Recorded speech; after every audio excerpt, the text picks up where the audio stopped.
Since 1968-69, the United States are a major deficit country.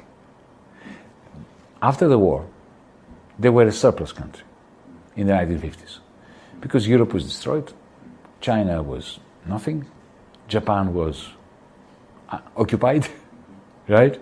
Industry, the only industry in the world that produced magnificently was the American industry. They were producing cars, washing machines, aeroplanes, consumer goods, Coca-Cola, Marlboro cigarettes, everything that the world wanted, right? We all wanted the American jeans, the whole thing.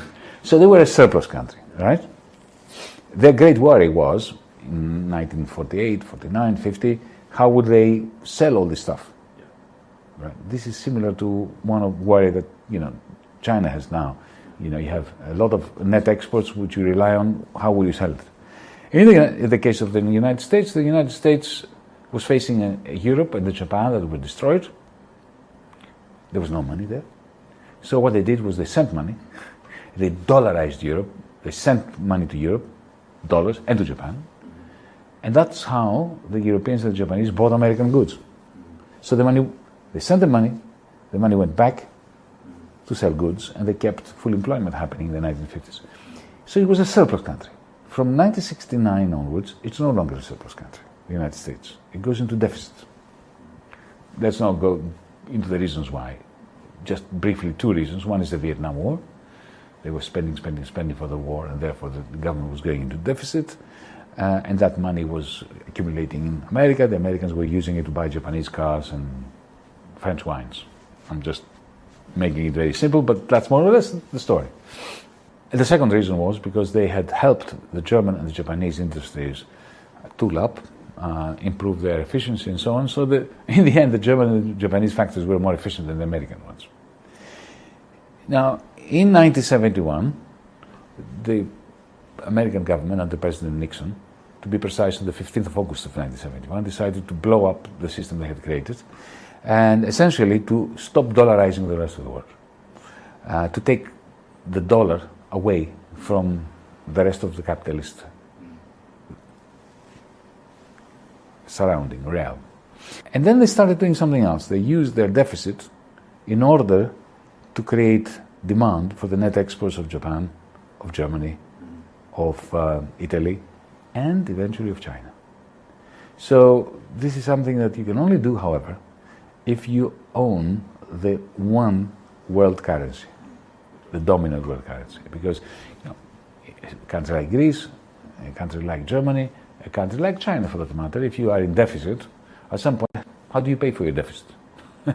But if you're American and you issue the money of the world, you keep printing it and you use it in order to create demand for German factories, Italian factories, French factories, Japanese factories, and Chinese factories. And then, if you're a Chinese business person here in Shanghai and you sell aluminum to Los Angeles and you get dollars, what do you do with that? You take it to America. You invest in American bonds, so you finance the American state. You buy real estate in California or in Miami. Which was what happened. Which is what happens still, as we speak. Yes. And you buy some shares in companies they allow you to buy because they don't allow you to buy a lot of companies, right? And that's great for America. But this whole hegemonic power, this is incredible thing. It's the only time in human history that an empire gets stronger by being in the red, by being in deficit. This has never happened before. When the British Empire went to the end, it collapsed. When the Roman Empire, the Spanish Empire, the Dutch Empire, when an empire up until now went into deficit, it collapsed. That's why governments are very scared of deficits. But the Americans, when they went into deficit, they said, okay, we'll make it bigger. We will grow our deficit and make other people pay for it. But that requires the monopoly of the monetary transaction system, which they have. Why am I saying all this? Because to understand the new Cold War, you have to understand the terror in the hearts and minds of officials in Washington that they will lose this monopoly over money, over the payment system, the international payment system. And there, in the middle of this nightmare for them, is China. Because China is the only country in the world that can create an alternative payment system at the international level. It's nowhere near doing it yet in a way that would seriously damage the dollar, but they can see it happening. That is why I think they are prepared to unleash not only economic warfare, like Trump and Biden did, but actual nuclear warfare. Why is China a threat? We all know, here in China you pay with WeChat. In Europe, in America, we pay with Google Pay, with Apple Pay, with all sorts of pay, digital. We know that the power to accumulate has shifted from diesel engines and railways to owning the algorithms. What I call cloud capital in my book, Techno Feudalism. Which countries own cloud capital? Two. China and United States and United China. States, yes. So China is becoming a competitor to the United States in the realm of, in the type of capital which is now giving maximum power to whoever owns it. But that's not the whole story. Now we have something else. Chinese banks and Chinese big tech, and I think WeChat is a very good example, have merged. So you can make payments using WeChat and you don't pay for it. WeChat doesn't withhold a percentage for you to make payments. In Europe, in the United States, if I pay with Google Pay, Apple Pay, a certain cut goes to the bank. The bankers in America, Wall Street, and big tech, what I call cloud capital, are not collaborating. They're refusing to collaborate. Why? Because the bankers do not want to share their banking rents with big tech, with Silicon Valley. So they're clashing. So the dollar payment system is fragmented because of this clash between the business interests of Wall Street and the business interests of the owners of cloud capital. In China, because you have state regulation, I'll be blunt, because you have a Communist Party telling the bankers what the limits are and telling Tencent and Alibaba and so on what the limits are. Chinese cloud capital and Chinese finance have merged into what I call cloud finance. It's seamless. If you add to that another great advantage that China has, it's the digital renminbi, the digital currency of the central bank, of the People's Bank of China, which is a magnificent tool. Because if everybody has one account with a digital wallet belonging to the state, to the central bank, essentially you're free of the bankers.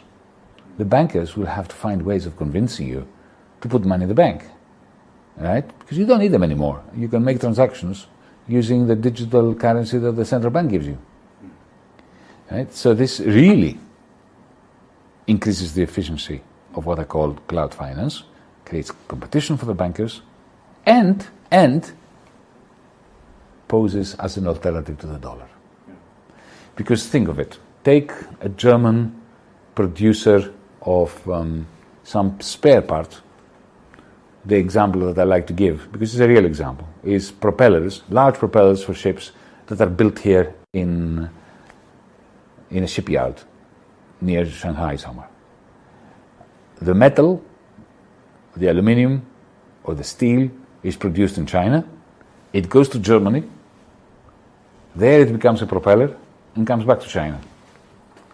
If you're the German producer of the propellers, before the digital renminbi,